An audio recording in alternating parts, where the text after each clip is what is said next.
מה קורה חברים? עוד סרטון מטורף של מוסב, חסן יוסף, הבן של אחד ממקימי חמאס. הוא משתיק עיתונאית פרו חמאס בשידור חי אצל פירס מורגן. זה סרטון שהיה לפני שנה, אך עדיין חשוב, תהנו. Well, I'm joined now by the pro-Palestine journalist and commentator, Abi Martin, and by Mosab Hassan Yosef, the son of Hamas's founder and former leader, author of a new book, From Hamas to America. Welcome back to both of you. Abi Martin, I found that, I've got to say, a quite extraordinary interview.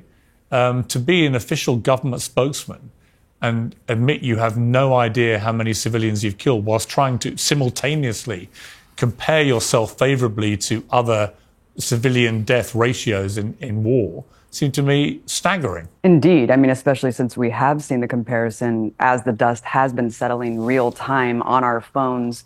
We see Israel has committed, in fact, some of the most heinous war crimes in modern history, Piers. And as we're seeing the invasion now of Rafah, cutting off the last vestige of escape for Palestinians, the last vestige of aid delivery, 1.3 million Palestinians, including 600,000 children, with nowhere left to go. This is what Palestinians were told was a safe corridor. That is why they all fled to Rafah. Rafah has been bombarded for the last several weeks, killing dozens of people every day.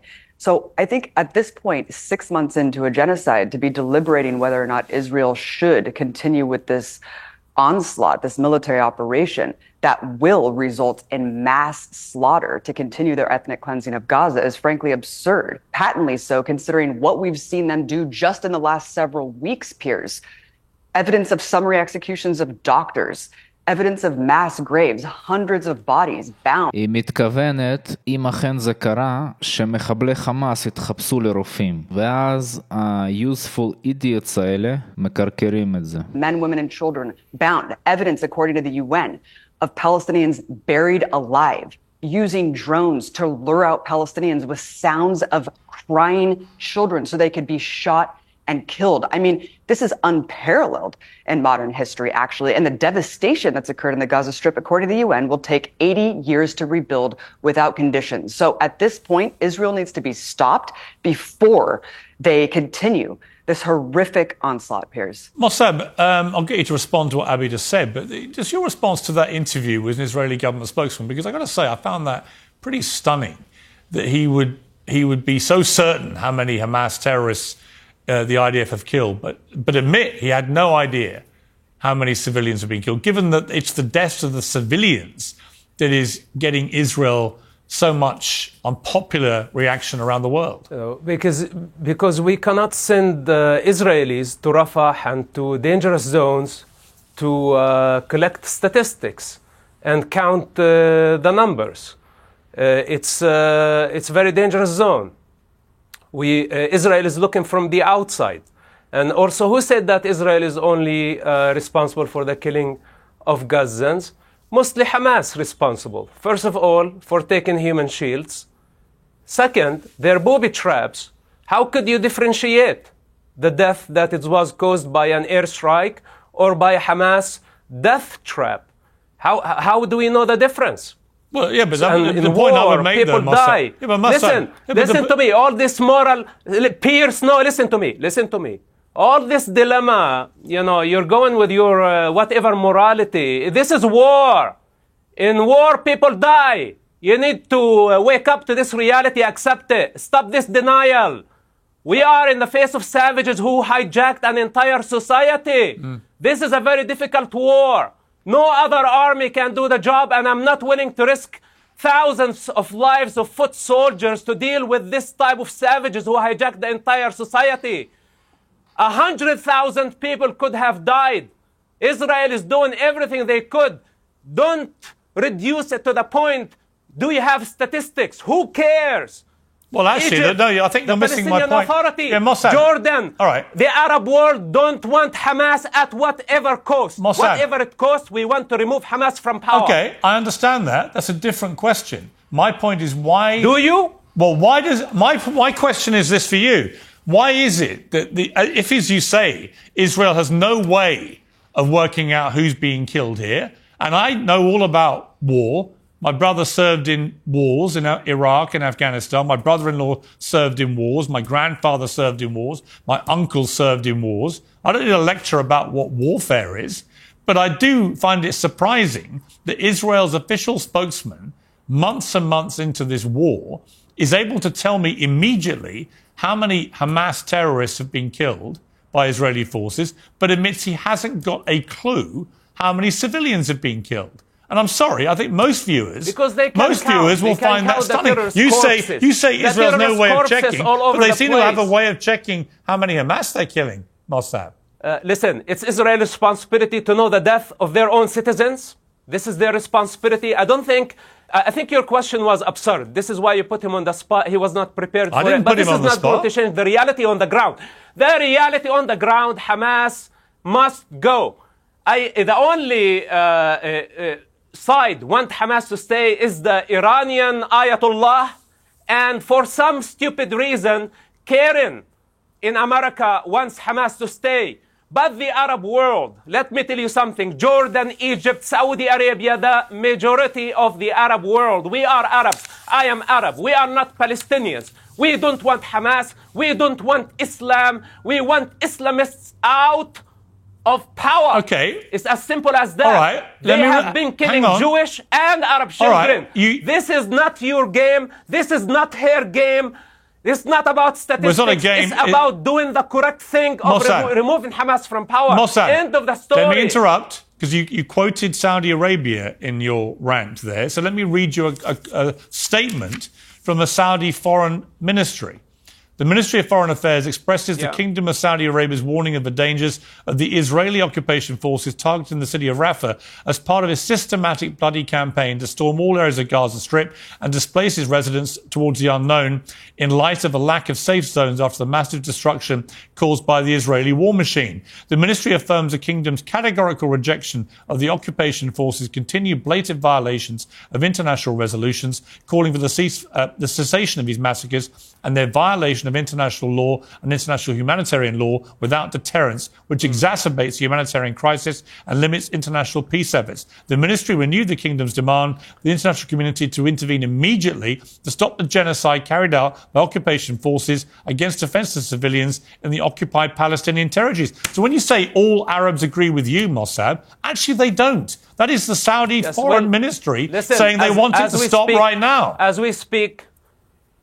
we speak, the intelligence services of the Arab world, all of them, in a joint operation room with Israel to rid of Hamas. I don't care about some politician trying to make a political statement. It's false. The reality on the ground, we don't want Hamas. We don't want Islamists. We don't want this anarchy, this revolution without a moral compass. We don't want to globalize it. We don't want to bring it to the United States. The game is over. Hamas is out, and their death warranty has been issued. It's a finished job. All right, and we are going into Rafah, and we are going to eliminate every last one of them. Let me bring in Abby. Abby, you've been listening to this. I mean, fundamentally, I understand why Israel and Israelis want to eliminate Hamas completely, because this is a terror group who are wedded to the eradication of Israel and everybody in it. In fact, they have reiterated publicly through their official spokesman a desire to commit as many October the 7th as they can. So I completely understand why Israel wants to get rid of these terrorists. The question is, how do they do that without killing many, many more civilians? And as we saw from the Saudi statement, there are many Arab countries now in the region increasingly concerned that if there is a full attack on Rafah, which has 1.5 million people, a lot of civilians are going to die. Right, and you know, to your point before, I think the death toll is actually vastly undercounted, considering how we have not even began to excavate the bodies under the rubble. So I would say that the death toll is a vast undercount. As far as Mosab's point about Hamas, I think that You know, Mosab is the Palestinian who hates Palestinians. He's developed a lucrative career being able to lie about basic facts about this conflict. And so when he says Palestinians or Hamas, what he really means is all Arabs and all Muslims. In fact, I've seen that plain as day in his social media and talks. He thinks that all Muslims are terrorists. And so, I mean, this is credited to the point that he is actually credited to jailing what is called the Mandela, the Palestinian Mandela. Marwan Barghouti. This is a guy who he put in prison 20 years ago, who was marching side by side with Israeli peace activists denouncing Hamas killing civilians. So again, I mean, when we're looking at someone who's worked for Israeli intelligence, who spouts the same rhetoric as Israelis, who say Hamas, but what they really mean is all Palestinians, I mean, it's really hard to debate someone on the fundamental reality and the principles of, you know, the facts of this conflict. Now, to your point, Piers, about what should they do about Hamas, I reject the premise of Israel's genocide. I'm not going to sit here and say, yes, Hamas is a terrorist organization and they need to be eradicated. Of course, that's not true. And I think that we can both agree. What do you mean that's not true? It's an impossible task. It's not true that something needs to be done about Hamas. I don't agree with that framework and the parameters of that debate. Why? Because Israel's been committing ethnic cleansing and genocidal policies against the Palestinians for 70 But Hamas plus literally years. has and a as charter. I reiterated but before, Abby, hang on. Hamas literally has a stated charter of the elimination of Israel. That is the purest personification of a publicly stated policy of genocide that's not I can true, imagine. That's not true. Their revised charter says that they actually recognize the existence of the Israeli state among 1967 borders. That's the revised charter. And they actually make a political differentiation between Zionism and Judaism. So that's when the their actual official charter of spokesman, Hamas. So you keep pointing to a random spokesperson. Yeah. Yeah, but he's not a random. He's the official spokesman for Hamas. Mm-hmm. And he said literally 2 weeks after October the 7th, we are going to do this again and again and again. That is an existential genocidal threat to the existence of everyone in Israel. Clearly. Said publicly on camera. He's brazen about it. Look, I think that when you're comparing one guy and his statement to literally dozens of genocidal statements. Okay, but look at the official spokespeople of Israel, Piers, and look at the actual genocide they're committing. You cannot compare the two. It's a complete false equivalency. One guy is saying one thing. The other dozens of Israeli ministers and cabinet officials and public media personas on TV are saying one thing and actually doing it on the ground. You would allow Hamas to stay in power? On the ground. It's not up to me, Piers. Hamas is representative of a large sector. You've been expressing many opinions. But here's the thing. What's your opinion? Marwan Barghouti is the most popular unifying figure in Palestinian society. He would resoundingly win in an election against Hamas. So what this is about, this isn't about Hamas. This is about eliminating every faction of Palestinian resistance, peaceful or not. It is not about Hamas. It's all about what Hamas did on October the 7th. But Piers, I think we both know it's not. Because what is the military occupation founded upon?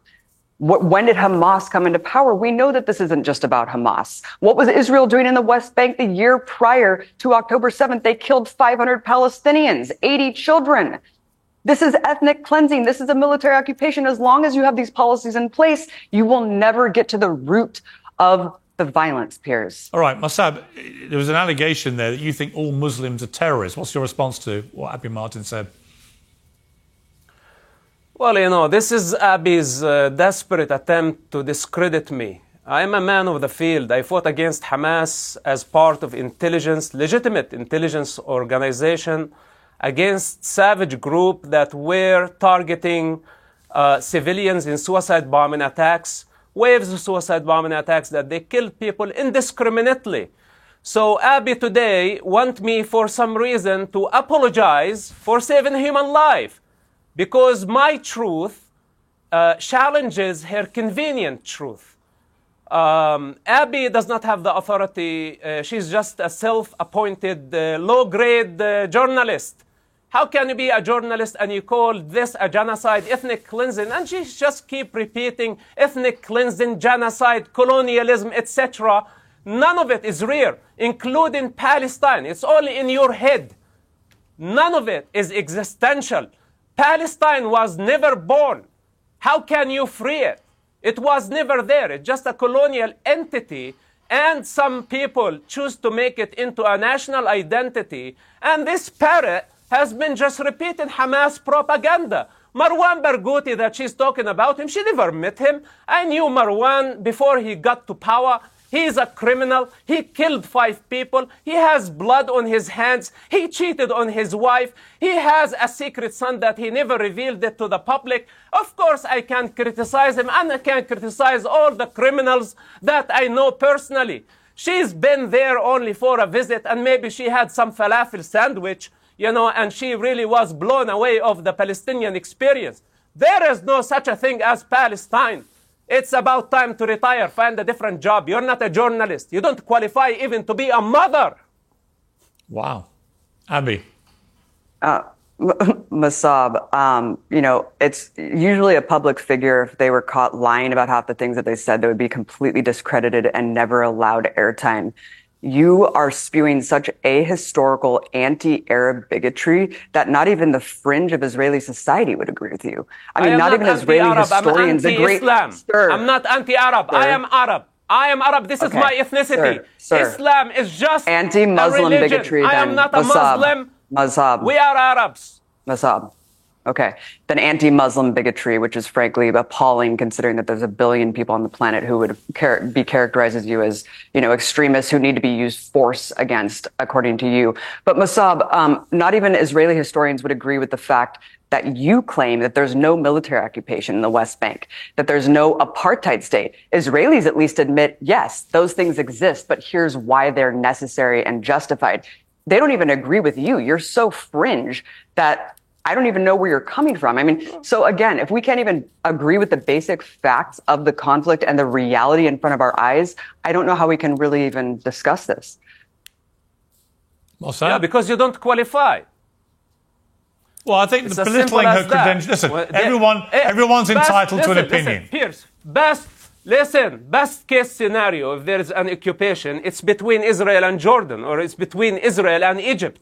Because it was not an occupation of a country called Palestine. There was never Palestine in history. This is not an absurd statement. It's reality. Palestine never exists. There was not a country. It was not a nation. It's not an ethnic group. We are Arabs. We are the Arabs of Judea and Samaria. And when I was born, like millions of Palestinians, we had Jordanian birth certificate. The people of Gaza were Egyptian with Egyptian birth certificate. There was no Palestine. Yasser Arafat created this entity, and everybody believed him. And this lie must die. This is why I don't like what Abby and her likes doing by trying to delegitimize Israel. She's trying to discredit me. Who gave you the authority? How dare you? You are a I'm spy. Of that region. You're I'm a spy for Israeli conflict. intelligence, You Mosab. It is not funny. It's not funny. Your tale, it's your not false funny at narrative all. need to stop because you not are funny at all, creating chaos. Mosab. Listen, Abby, you are bringing Mosab, chaos to the very- United States and you will be held accountable. You are just a criminal like them. Sure.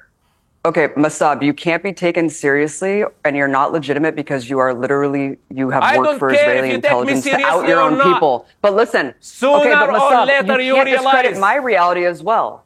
You can't discredit my reality as well. I was in the West Bank. I had assault rifles Then pointed at my head from a 17-year-old American from Palo Alto.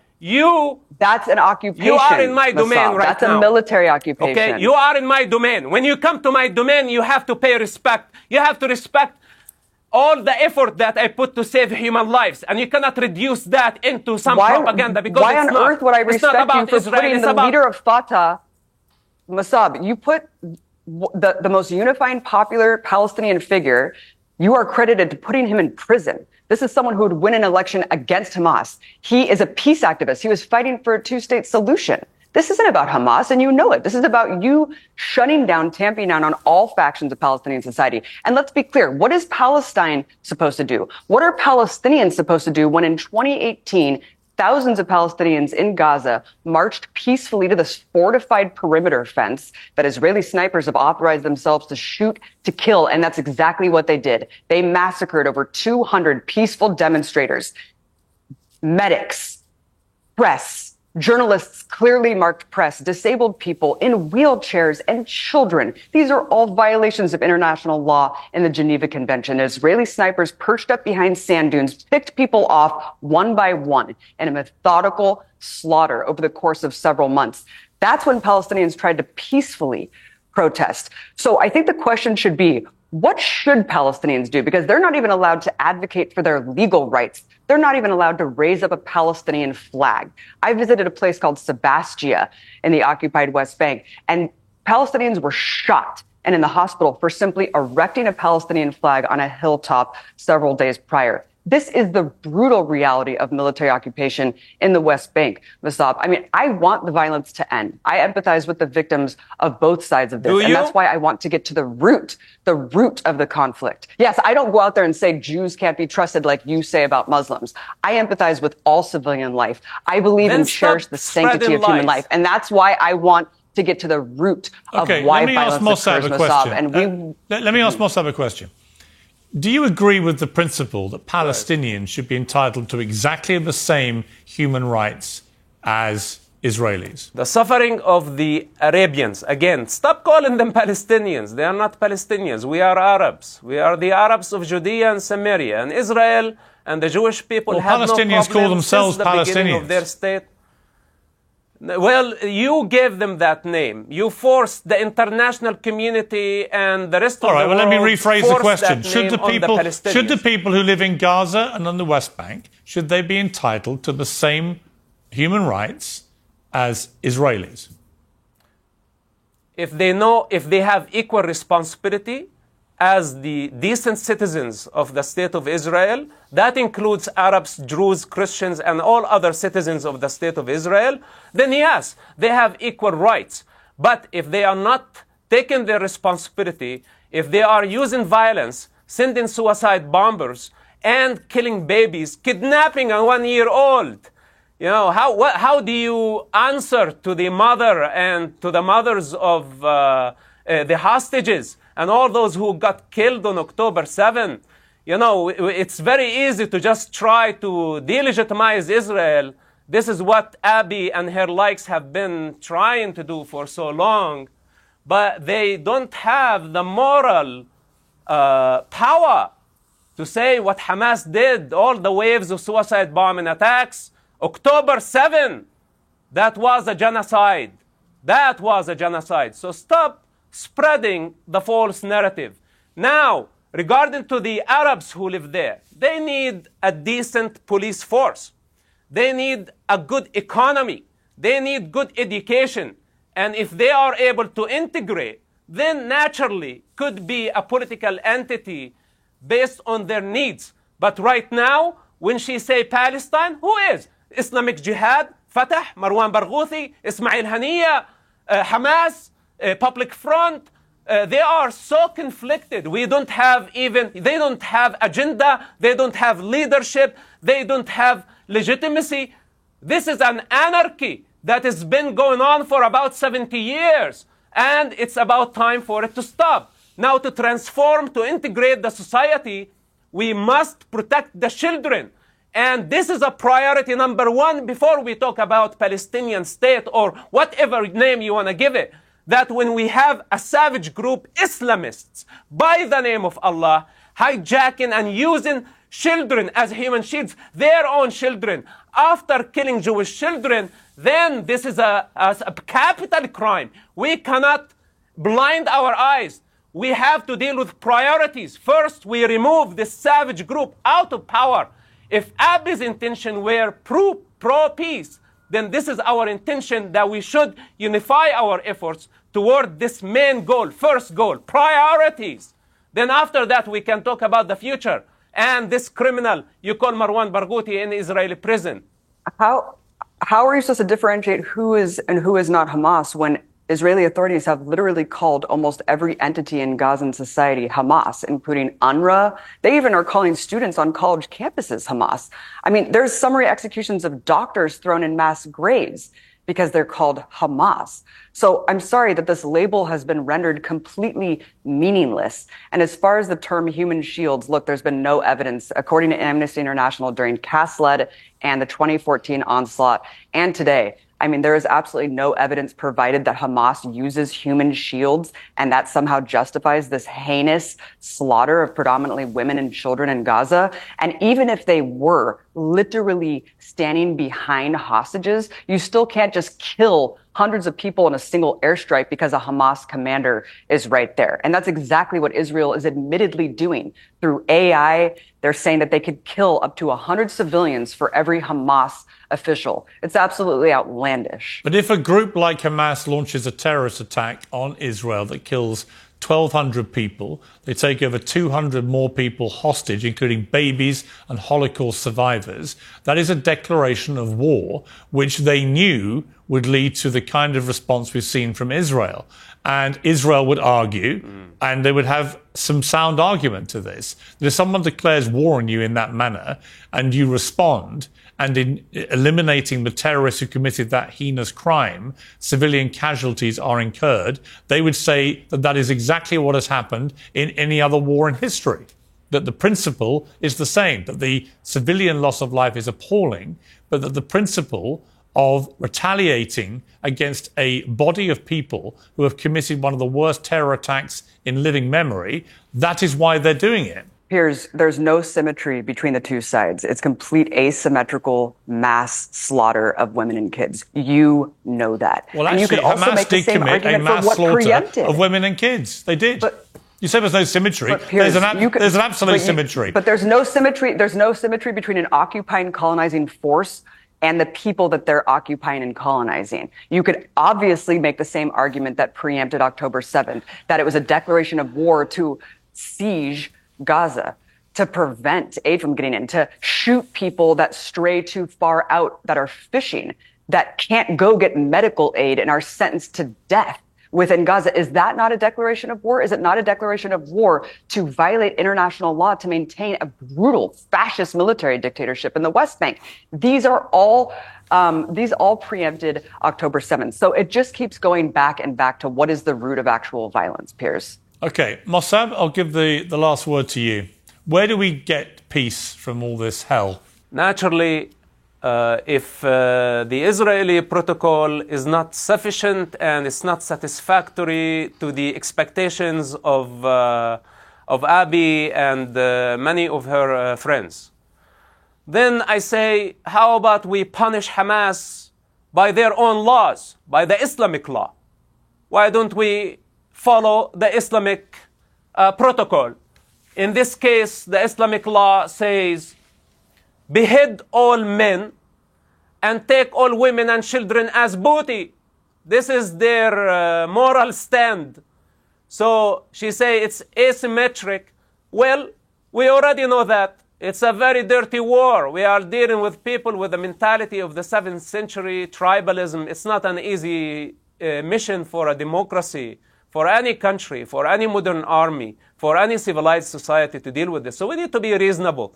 I understand if people are anti-war and they are pro-children, pro-life, me too. But sometimes we have to make very difficult choices. And Israel was really pushed to the corner. Israel is fighting for its very existence. I am fighting for my very existence. I did not kill any Arab. I did not kill any of their tribesmen. But they want me to cease to exist. Why? Because I criticize their religion. I criticize their stupid ideas that are leading towards global chaos. And instead of spreading the narrative, the victim narrative, what we need to do actually, we need to localize it, not globalize it. And we need to be reasonable of our expectations from a democracy in the middle of crisis. Okay. Mosab Hassan Yosef, Abby Martin, it was a spirited debate. I think I learned, as I always do from these debates, I learned a little bit more than I knew before.